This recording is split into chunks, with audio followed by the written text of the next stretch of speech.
Welcome to the Rubbish FPL channel. This video I'm going to talk about how my game week 23 went and how it didn't go so well, and talk about game week 24 and my plans. So game week 23 I got 43 points, average was 44 points, which is the same as the safety score. So it is a pretty small green arrow, just about 20k I think. Wilson did well with the 10 points, he's having a great season. Gay with the 6 points, which is sort of as expected. Timber and Gabriel just 1 point, so that's not great. But as a United fan, I wasn't too disappointed, because obviously if they're getting 1 point, it means they conceded and United more likely have done well. It would have been good if Timber managed to get a go, which was very close. Obviously went down as a Martinez own goal. And the only other points really, it was Semenyo and Rogers got 8 points each, which was nice. Semenyo's had a good start to his City career. It's only 2 Premier League games, but he's done well in Europe for them.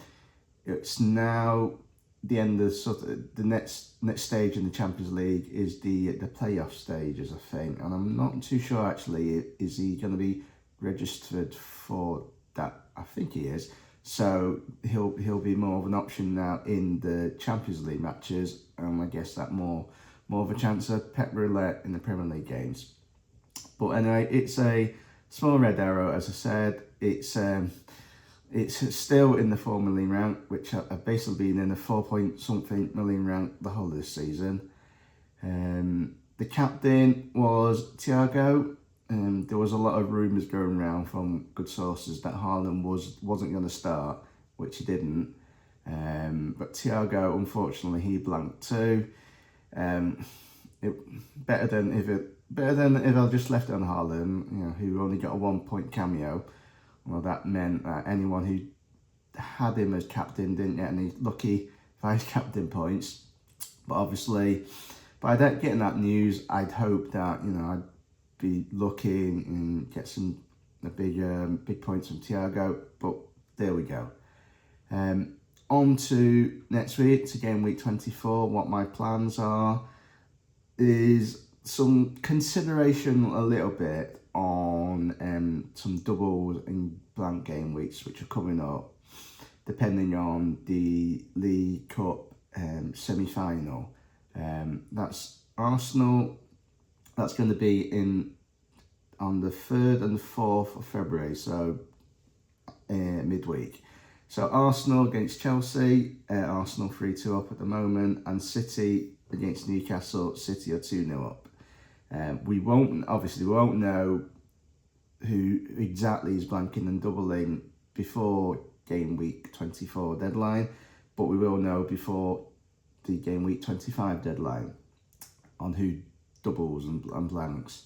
It's either going to be Arsenal and Chelsea. So if Arsenal Arsenal go through, it'll be Brentford and the Wolves they'll have in the double game week 26.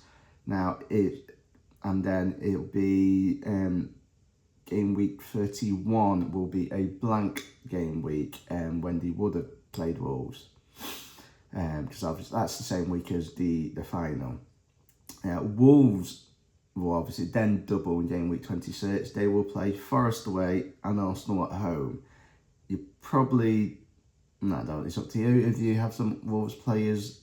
I don't think I've owned any Wolves players the whole of this season.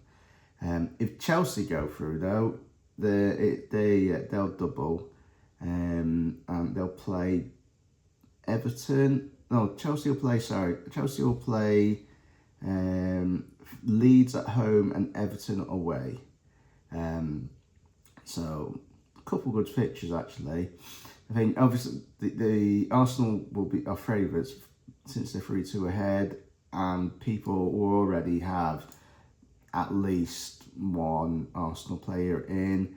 I currently at this very moment have 3: Rice, Gabriel and Timber. So, and going into the double game week, I'll likely have at least 2. We'll go on to my decisions, at least 2, maybe 3. I'll go on to my decisions for game week 24 in a second. Yeah, so that's it. Yeah, and on to the other fixture, City against Newcastle. None of those teams will double in game week 26 or blank in 31 because of European fixtures. So obviously they will double at some point and blank at some point in the future, but we don't know for certain yet.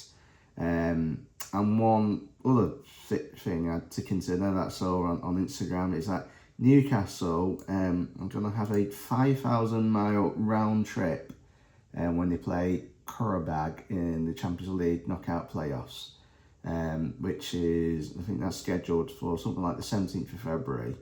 And if that date is correct, they are playing, I think before that they play Villa.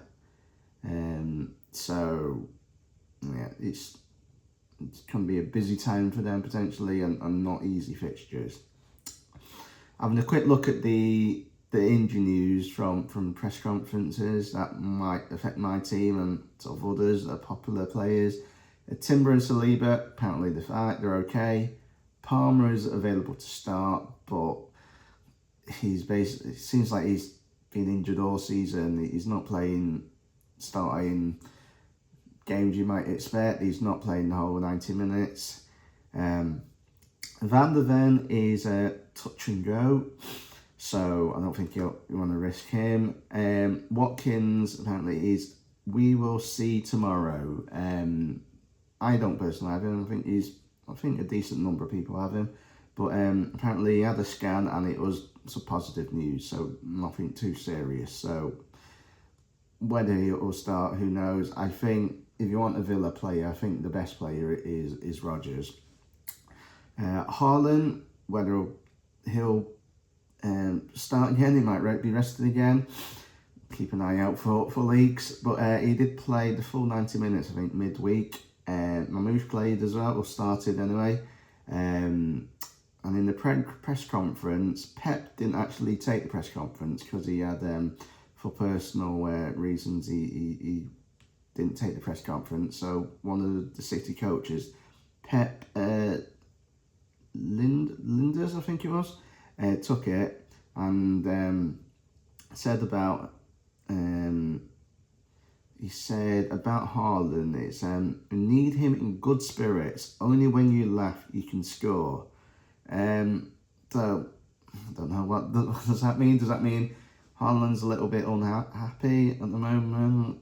Maybe because his form, not playing. Who knows? Whether he'll start or not.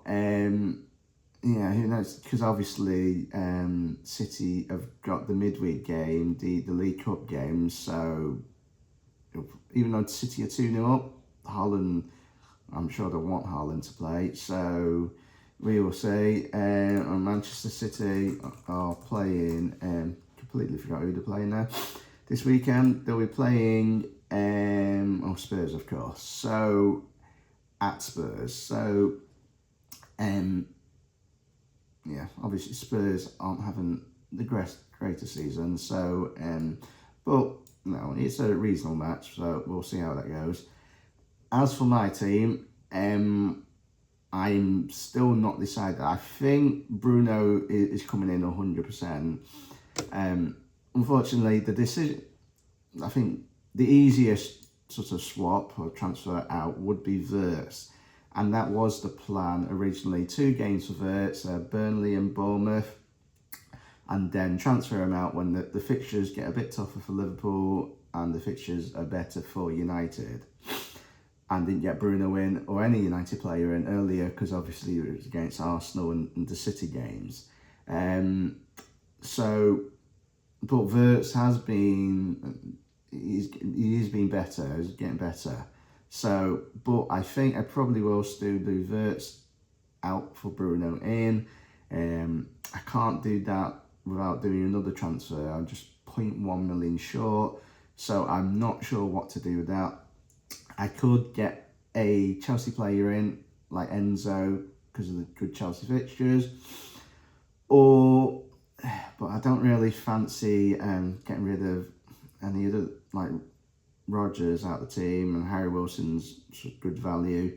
I could get rid of Thiago. The fixtures aren't so great, and replace him for something like DCL or maybe Barry, who I didn't realise actually he's scored four goals in the last 5 Premier League games.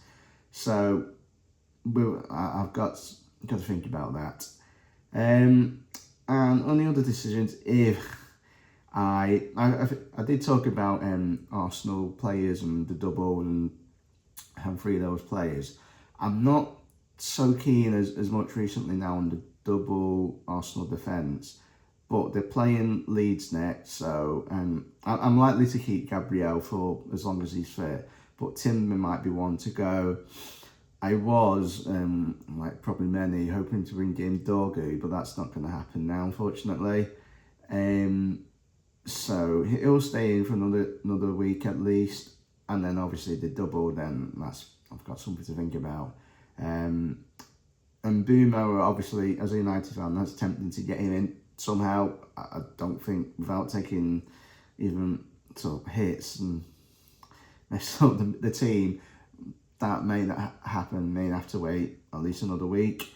But it's going to be a big game for United against Fulham. Obviously, 2 good games against Arsenal and City. But it's in a way, I think it's going to be maybe not tougher, but more important against Fulham, because against Arsenal City, we usually even though we've been rubbish for ages, we turn up for the big games, sitting back, counter attack, less possession, stuff like that. We are likely to have more possession against Fulham. So on how we deal with sort of the low block and all that, how United and Carrick will deal with that. So I'll be very pleased, obviously, a United fan, if we have a great performance, great result against Fulham. So 3 wins, it could be 3 wins, 3 good performances. I'm playing, the top teams who play in a certain way, the teams who sort of sit back a bit more and win against that. And then we'll see how that goes. So yeah, there's some things to think about what my team what I would do. Like I said, Bruno's in, but then after that, whether who comes in or not. So something to ponder on. So anyway, thanks for watching. If you could like and subscribe, that'd be fantastic. But other than that, good luck with your FPL week, and I hope you get green arrows. Hey, bye.